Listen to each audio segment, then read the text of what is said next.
আচ্ছা, chapter limit অতি সংক্ষিপ্ত উত্তরধর্মী মার্কস হচ্ছে 2 5টা।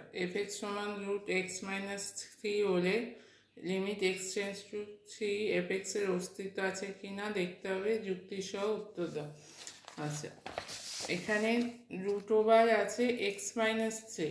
আচ্ছা, x-3 যদি >0 হয় তাহলে সেক্ষেত্রে f(x) এর অস্তিত্ব থাকবে, আর যদি x-3টা ঋণাত্মক হয়ে যায়, মাইনাস হয়ে যায়, তাহলে সেক্ষেত্রে আমরা f(x) এর কোনো বাস্তব মান পাবো না, তাহলে সেক্ষেত্রে এর অস্তিত্ব থাকছে না। x-3টা যদি <0 হয়, তাহলে x-3টাকে f(x) এর অস্তিত্ব থাকতে গেলে কি হতে হবে, x-3 এর মান >0 হতে হবে।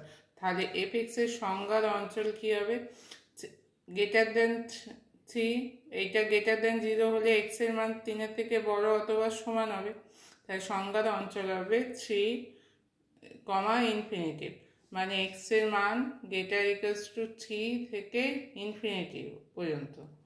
আচ্ছা, সুতরাং x এর মান সর্বদা 3 অথবা 3 অপেক্ষা বৃহত্তর হবে।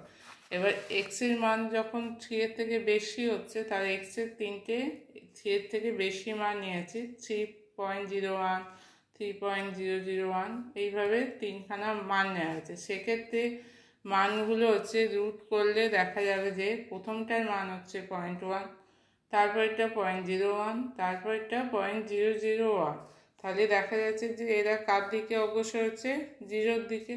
তাহলে লিমিট x টেন্ডস টু যখন 3+, এটা 3 এর থেকে বড়, তাহলে এই লিমিটটা কি হবে, 3+। x টেন্ডস টু 3+, তখন f(x)টা 0 হচ্ছে, তাহলে limit x tends to 3+ f(x) সমান 0। যেহেতু এখানে একটাই লিমিট থাকবে, এর থেকে ছোট পয়েন্ট, 3 এর থেকে ছোট পয়েন্ট নিলে কি হবে, এটা মাইনাস হয়ে যাবে, সেক্ষেত্রে বাস্তব মান পাবো না, সেই জন্য মাইনাসটা নেওয়া হবে না, এখানে মানে বড় মানটাই নেওয়া হবে। তাহলে limit x tends to 3+ f(x) সমান 0, অর্থাৎ limit x tends to 3 f(x) একটা লিমিট আছে, তাহলে এর অস্তিত্ব আছে, অর্থাৎ limit x tends to 3 f(x) সমান 0, কারণ মাইনাসটার কোনো অস্তিত্ব নেই, সেই জন্য এখানে একটা লিমিটেরই অস্তিত্ব আছে এবং তার মান 0, অতএব limit x tends to 3 f(x) সমান হচ্ছে 0।